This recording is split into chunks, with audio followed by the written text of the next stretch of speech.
inside nucleus all the mass of the nucleus concentrated. Clear? So if I am considering that, so let's go for a diagram. Suppose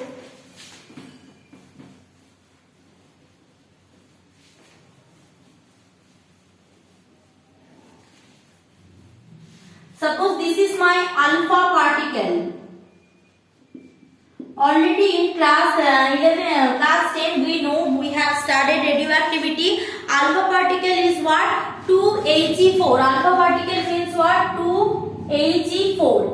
Clear? Means what? Outside shell of the alpha particle having 2 electrons. Alpha particle means we can say that plus 2 electrons moving towards the nucleus. Suppose this one is the nucleus. 2 electrons, bunch of 2 electrons are moving towards the nucleus. Clear?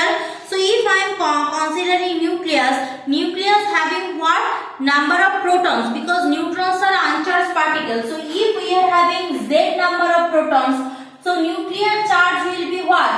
Plus Ze. Nuclear charge will be what? Plus Ze. So here we are having 2 electrons. Plus 2 electron means it's not the charge of electron. It is 2 electrons moving towards that nucleus, and here we are having plus Jd charge.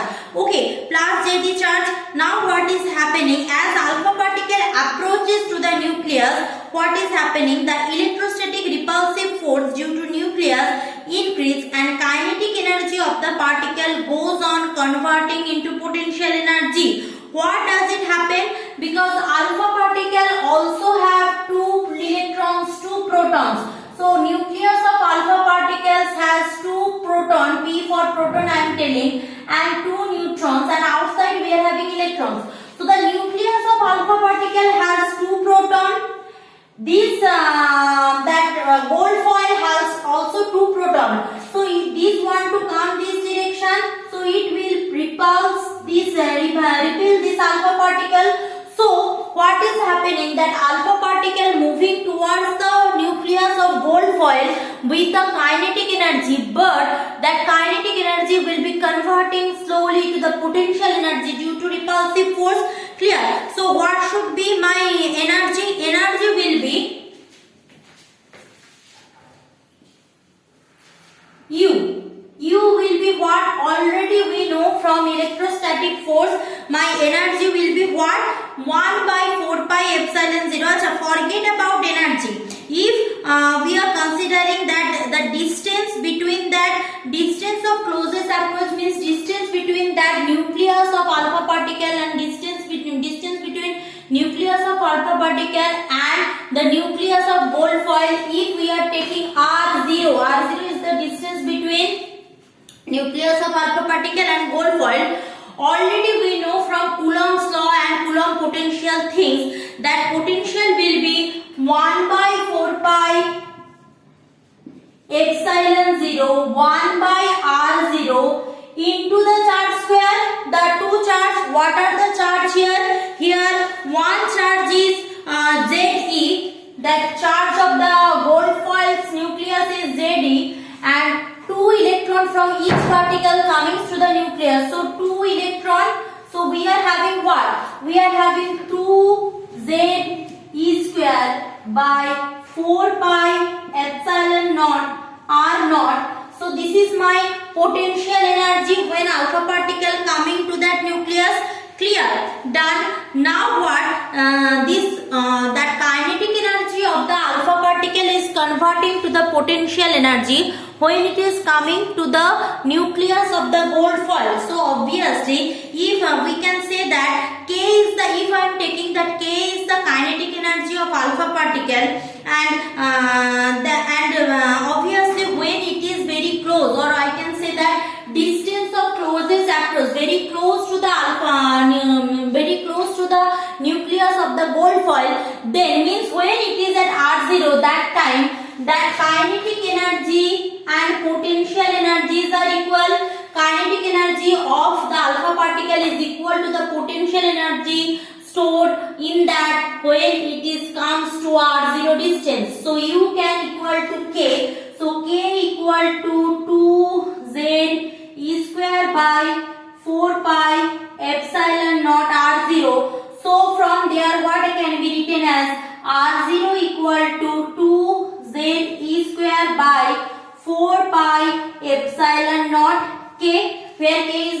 kinetic energy very well can be written. Now this expression is called that distance of closest approach r0 of alpha particle to the nucleus. Sometimes in mathematics, basically it's a very similar chapter with the chemistry. So physical chemistries like problem will be arise here. They will ask you if kinetic energy of the electrons is that or neutron alpha particle is that, then what is the distance of closest approach? Then we need to use that formula. Clear? So basically what we know that kinetic energy of electron is alpha particle is 1.48 into 10 to the power minus 12 joules. So if I do that, from there we can tell us that size of the nucleus, because if it is my neutron conjugation of neutron proton, so this is my size of the nucleus. So when alpha particle comes to here, means this is my r0. So if it is comes very closer to r0 or the radius of the nucleus, so we are having that conversion of kinetic energy to potential energy. So r0 can be, from r0 we can calculate the size of the nucleus. So alpha particle above energy can approach nucleus up to closest distance 2.5 into 10 to the power minus 14 meter. Means by calculation, I am not going for the calculation. So it is seen that if I put everything, that is the energy of alpha particle, electrons charge 4 pi epsilon 0's value. So we are getting that number of proton in gold foil. If I put everything, we are getting a specific value of r0. r0 means what? r0 is 2.5 into 10 to the power 2.5 into 10 to the power minus 14 meter. Means this much distance, if this much is the r0, at least this much distance closure approach can be possible for the alpha particle. More than that, if alpha particle comes to this, it will scatter. It will scatter at 90 degree or 180 degree. It will just scatter. At least this r0 is possible. More close, if alpha particle wants to come to the nucleus of gold foil, it will clearly scatter at a large angle of 190 degree or 180 degree. So these are the two things from alpha particle scattering. We are getting that Rutherford concept, and from the Rutherford concept we are getting that distance of closest approach done. Now we are coming for that the things next video, that is Bohr atomic model, and this is the most important thing, that is Bohr atomic model.